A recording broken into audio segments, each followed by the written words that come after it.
శివా మూలము నీవేనయ్యా శివా మూలము నీవేనయ్యా శివా ఆది దైవము నీవయ్యా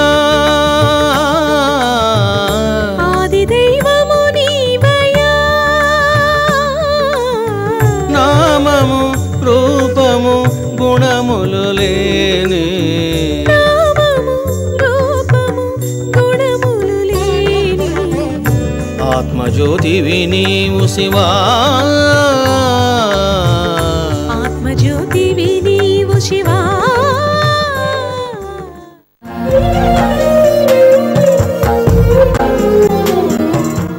రోదయతి సర్వం అంతకాల ఇది రుద్రః. అడు భూకంపం వచ్చింది, సముద్రం పొంగింది, మేడలు పడిపోతున్నాయి. ఏం జరుగుతుంది? హాహాకారాలు, ఏడుపులు, ఇవన్నీ ఉంటాయి. అందుకే రుద్రః అని చెప్పడం జరిగింది. సంసార దుఃఖం ద్రావయాతీతి. ఇంకా ప్రళయం వస్తే సంసారం ఎక్కడ ఉంది? ఇంక మొత్తం పోయింది. అందుకే చూసారా తెలివిగా ఏమంటుండే శాస్త్రం, సంసార దుఃఖం ద్రావయాతీతి. ఆయన కనుక కోపం వచ్చిందా మొత్తం పోతుంది, నాటకం పరిసమాప్తి.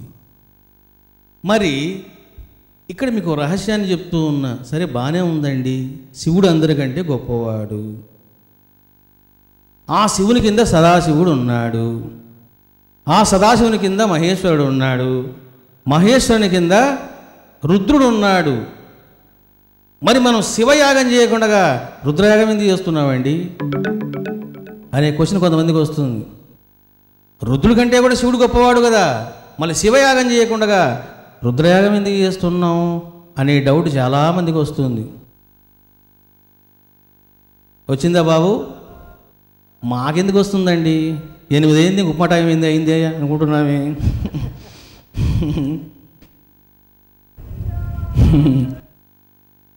ఎందుకు అని అంటే, ఇదిగో శివుడు అష్టమూర్తి స్వరూపుడు. ఇక్కడ మీకు దొరుకుతాడు రుద్రుడు. ఓం శర్వాయ క్షితిమూర్తయే నమః. అందరూ చెప్పండి, ఓం శర్వాయ క్షితిమూర్తయే నమః. శర్వాయ అని అంటే ఈ భూమిని ఆవరించి ఉంటాడంట. ఏ రూపములో? శర్వాయ. అది మీరు నడుస్తున్నప్పుడు శర్వాయ శర్వాయ శర్వాయ అంటున్నారు అనుకోండి, మీకు ఒక రకమైన వైబ్రేషన్ స్టార్ట్ అవుతుంది, ఒక రకమైన ఫీలింగ్ మీకు వస్తుంది. ఎందుకు అని అంటే ఇప్పుడు నడుస్తున్నావు, దేని మీద నడుస్తున్నావు? భూమి మీద నడుస్తూ ఉన్నావు. ఆ భూమిని ఆవరించి ఎవరున్నారు అని అంటే ఇదిగో ఈ శర్వుడు ఉంటాడట. ఓం భవాయ జలమూర్తయే నమః.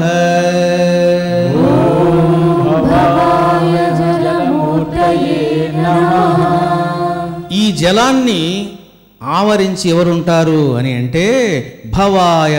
అది మనం స్నానం చేస్తూ ఉంటాం. ఏం చేస్తుంటాం? తిక్క ఆలోచనలు చేస్తూ స్నానం చేస్తూ ఉంటాం. స్నానం చేసేటప్పుడు భవాయ భవాయ భవాయ అనుకున్నారనుకోండి, మీ మీద పడేది వాటర్ కాదు, పవర్ పడుతూ ఉంటుంది. అంటే దాని పవరు అలా పనిచేస్తూ ఉంటుంది. కాబట్టి రేపు నుంచి స్నానం చేసేటప్పుడు భవాయ భవాయ అని చేయండి. ఏమవుతుంది? మీకు తెలుస్తుంది ఏమవుతుంది అన్నది. అంటే ఒక రకమైన శక్తి మీకు సంప్రాప్తము అవుతుంది. ఓం రుద్రాయ అగ్నిమూర్తయే నమః. ఓం రుద్రాయ అగ్నిమూర్తయే నమః. అది ఇక్కడికి వచ్చాం పాయింట్. ఇప్పుడు ఇక్కడ అగ్ని వెలుగుతా ఉన్నది, చూసారా? హోమము యజ్ఞము అన్నప్పుడు ప్రధానమైనటువంటిది ఏంటి? అగ్ని.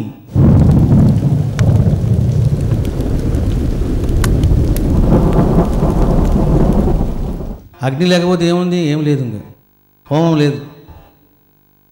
కాబట్టి ఈ యొక్క అగ్నిని ఆవరించి ఎవరున్నాడు అని అంటే రుద్రుడు ఉన్నాడు. కాబట్టి ఎప్పుడైతే నీవు అగ్నిని ఉపాసన చేస్తావో నువ్వు చేసేది అగ్నిదేవుడిని కాదు, ఆ అగ్నిదేవుని ఆవరించినటువంటి రుద్రుడిని నువ్వు చేస్తూ ఉన్నావు అని దాని యొక్క అర్థం. ఎప్పుడైతే నువ్వు ఆ యొక్క అగ్నిమూర్తిని నీవు మంత్రాలతో చేస్తూ ఉంటారో ఏం జరుగుతుందంటే అగ్నిదేవుడు రుద్రదేవుడు అది వీళ్ళిద్దరు ఏకమవుతారు. ఎందుకో అగ్నిని ఆవరించి ఉంటాడు ఈ రుద్రుడు. మరి మహేశ్వరుని సంగతి ఏమిటండి అని అంటే మీకు ఇందాక నేను చెప్పాను, మహేశ్వర అనే దైవము సూక్ష్మదైవం. అగ్ని ఉన్నది, అది ఏమిటది? పంచభూతాల్లో ఒకటి. కాబట్టి భూమి, అగ్ని, జలము, వాయువు, ఆకాశం ఇవన్నీ కూడా ఎలా ఉన్నాయి? స్థూలంగా ఉన్నాయి, పంచభూతాత్మకం. అది నేను మీకు ఏమన్నాను? మహేశ్వరుడు సూక్ష్మము అన్నాను. అది ఇప్పుడు నువ్వు హోమం ఎలా చేస్తూ ఉన్నావు? స్థూలంగా చేస్తూ ఉన్నావు. అందుకని రుద్రయాగములోన అగ్నిని ఆవరించి ఉంటాడు కాబట్టి ఈ యొక్క రుద్రుడు. అందువల్ల రుద్రుడికి ఒక పవర్ఫుల్ స్థానం వచ్చింది. అంతేకాదు బ్రహ్మ కంటే గొప్పవాడు విష్ణువు, విష్ణువు కంటే గొప్పవాడు రుద్రుడు, ఆ పైన ఉన్నవాడు సూక్ష్మంగా ఉన్నాడు కాబట్టి మనకు వాళ్ళతో పని లేదు. అందువలన మన మహర్షులు ఏం చేశారంటే రుద్రుని పట్టుకున్నారు, రుద్రుని ఆరాధించారు. అంతేకాకుండా రుద్రుడు ఇందాక మీకు చెప్పాను పూర్ణాంశ, అది ఆ సదాశివుడే పూర్ణ అంశతో వచ్చాడు, సకలేశ్వరుడుగా వచ్చాడు. కాబట్టి రుద్రుడిని ఆరాధిస్తే సాక్షాత్ శివుణ్ణి ఆరాధించినట్లే అన్నది నిగూఢమైనటువంటి రహస్యం. ఓం ఉగ్రాయ వాయుమూర్తయే నమః. ఉగ్రాయ వాయుమూర్తయే నమః. ఓం భీమాయ ఆకాశమూర్తయే నమః. ఓం భీమాయ ఆకాశమూర్తయే నమః. ఓం పశుపతయే యజమానమూర్తయే నమః. పశుపతయే యజమానమూర్తయే నమః. ఓం మహాదేవాయ సోమమూర్తయే నమః. ఓం మహాదేవాయ సోమమూర్తయే నమః. ఓం ఈశానాయ సూర్యమూర్తయే నమః. ఓం ఈశానాయ సూర్యమూర్తయే నమః. కాబట్టి పంచభూతాలు, జీవుడు, చంద్రుడు, సూర్యుడు. నువ్వు సూర్యుని ఆ విధంగా చూసినప్పుడు చూసారా, ఈశానాయ ఆ రూపములో ఆవరించి ఉంటాడు సూర్యుడిని. చంద్రుని చూసినప్పుడు సోమాయ ఎలా ఉంటాడు? అతను మహాదేవాయ రూపములో ఉంటాడు. ఆకాశం చూసినప్పుడు భీమాయ, భీమాయ రూపంలో ఆవరించి ఉంటాడు. వాయువును చూసినప్పుడు ఉగ్రాయ రూపంలో ఆవరించి ఉంటాడు. కాబట్టి ఆత్మస్వరూపులారా, పురాణాలు చదివినప్పుడు రకరకాలుగా ఉంటాయి. చాలామంది ఏమిటోనండి పురాణాలు ఇలా ఉన్నాయి అనుకుంటారు. ఒక పురాణం చదివితే తత్వం బోధపడదు. 18 పురాణాలు చదవాలి, 18 ఉప పురాణాలు చదవాలి, అప్పుడు వాడికి బాగా అర్థమవుతుంది. అన్ని చదివితే తెలిసేటువంటి రహస్యం ఏమిటయ్యా అని అంటే, గొడవలు అనేది బ్రహ్మ విష్ణు రుద్రులకే ఉంటాయి, శివ ఇస్ ద సుప్రీం అన్నది సత్యము. ఇది తెలుసుకోవాలి. ఇది అర్థం కాకపోవడం ఏం చేస్తుంటారంటే పిచ్చి పిచ్చి ప్రచారాలు, పనికి మాలిన వ్యాఖ్యానాలు అవన్నీ చేస్తూ ఉంటారు. కాబట్టి ఆత్మస్వరూపులారా, మనము థియరిటికల్గా చూసాం, ప్రాక్టికల్గా మీకు ఒక విషయం చెప్తూ ఉన్నాను. ఎందుకంటే థియరీ ఎంతైనా ఉండొచ్చు, వాట్ ఇస్ ద ప్రాక్టికాలిటీ మనం చూసామనుకోండి మీకు విషయం దొరుకుతుంది. శ్రీరాముడు ఎవరు?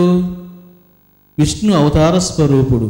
అంటే విష్ణువు యొక్క అంశయే శ్రీరాముడు.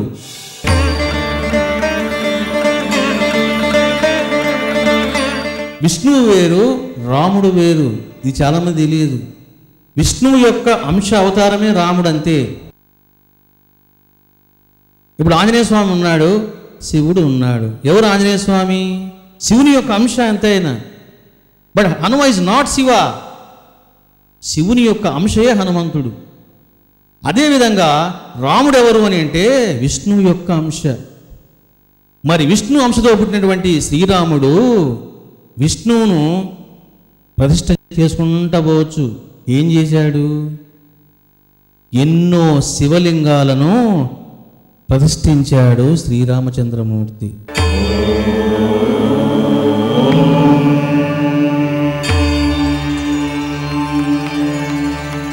చూశారా? చెప్పాలి అంటే శ్రీరాముడిని మించిన పరమ మహాభక్తుడు ఎవ్వరూ లేరు. అతడు పరమ శివభక్తుడు. అందుకే ఏం చేశాడు? ఎక్కడ పడితే అక్కడ శివలింగాలు ప్రతిష్ఠ చేస్తూ వెళ్ళిపోయాడు శ్రీరాముడు. చూశారా? ఈ విధంగా అర్థం చేసుకోకుండా రాముని కాళ్ళను పట్టుకొని రాముణ్ణి ఆరాధిస్తున్నటువంటి చాలామంది పిచ్చి ప్రచారకులు శివుని గురించి నిందిస్తూ ఉంటారు, తక్కువ చేసి మాట్లాడుతూ ఉంటారు. ఇది అవివేకము, అజ్ఞానము. నీవు శివుని గురించి నిందిస్తున్నప్పుడు, తక్కువ చేసి మాట్లాడుతున్నప్పుడు నువ్వు ఎవరిని నమ్ముకున్నావు? రాముడిని నమ్ముకున్నావు. మరి ఆ రాముడు ఎవరిని నమ్ముకున్నాడు? శివుని నమ్ముకున్నాడు. మళ్ళీ ఏదో నువ్వు నిందిస్తావు. చూశారా? లోకంలో ఇది జరుగుతుంది ఈనాడు. ఒకవైపు ప్రచారాలు చేస్తూ ఉన్నారు, శివుణ్ణి నిందిస్తూ ఉన్నారు. తమోగుణ సంపన్న అని కొన్ని ప్రచారాలు చేస్తూ ఉన్నారు. శివుడు తమోగుణ సంపన్నుడా?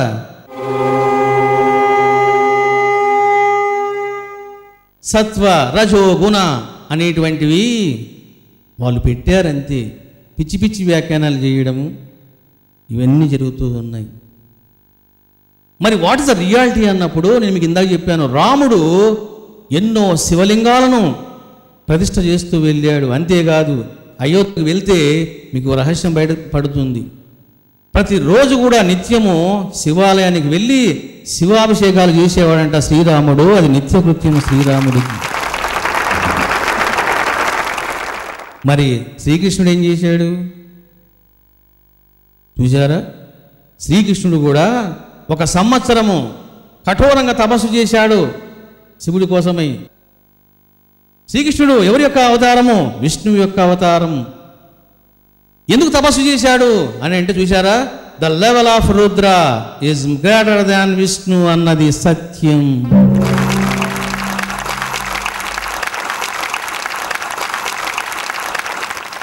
కాబట్టి కృష్ణుడు ఎందుకు తపస్సు చేశాడు? ఎవరి గురించి తపస్సు చేశాడు? ఈశ్వరుని గురించి తపస్సు చేశాడు. ఇవన్నీ మనకు సాక్ష్యాలు ఉన్నాయి. రామేశ్వరం చూశారా? దారుకావని, మీరు ద్వారకకు వెళ్తే దారుకావనము అని ఒకటి ఉంది. అక్కడ జ్యోతిర్లింగాలలో ఒకటి నాగేశం. ఇక్కడ సాక్షాత్తు కృష్ణుడు వెళ్ళి పూజలు చేసేవాడంట ఆ యొక్క శివుడికి. ఆత్మస్వరూపులారా, బ్రాహ్మణులు ఎదురు చూస్తూ ఉన్నారు. ఏమిటి స్వాముడు శివుడు శివుడు అంటున్నారు, రుద్రుడు మర్చిపోయాడని. సో బాబా యొక్క అనుగ్రహం వలన, శివుని యొక్క అనుగ్రహం వలన మీకు శివుడు యొక్క తత్వం ఏమిటో, రుద్రుని యొక్క తత్వం ఏమిటో జస్ట్ మిమ్మల్ని టచ్ చేశాను అంతే. నేను ఇంకా మీకు డీటెయిల్గా చెప్పలేదు, జస్ట్ అలా టచ్ చేస్తూ వెళ్ళిపోయాను అంతే. నేను శివుని గురించి చెప్పేటప్పుడు డీటెయిల్డ్గా నెమ్మదిగా అప్పుడు చెప్తాను. అప్పుడు మీరు అంతా సంతోషపడవచ్చు, బాగా ఆనందించవచ్చు, ఇంకా తెలుసుకోవచ్చు. కాబట్టి అందరూ కూడా చక్కగా జ్ఞానం విన్నారు, రుద్రుడు అంటే ఏమిటో తెలుసుకున్నారు.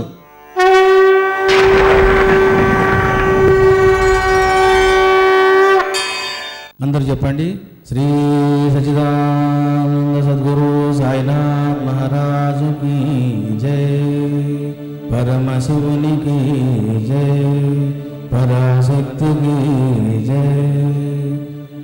అందరూ ఓంకారం చెప్పండి. ఓ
ఈశాయ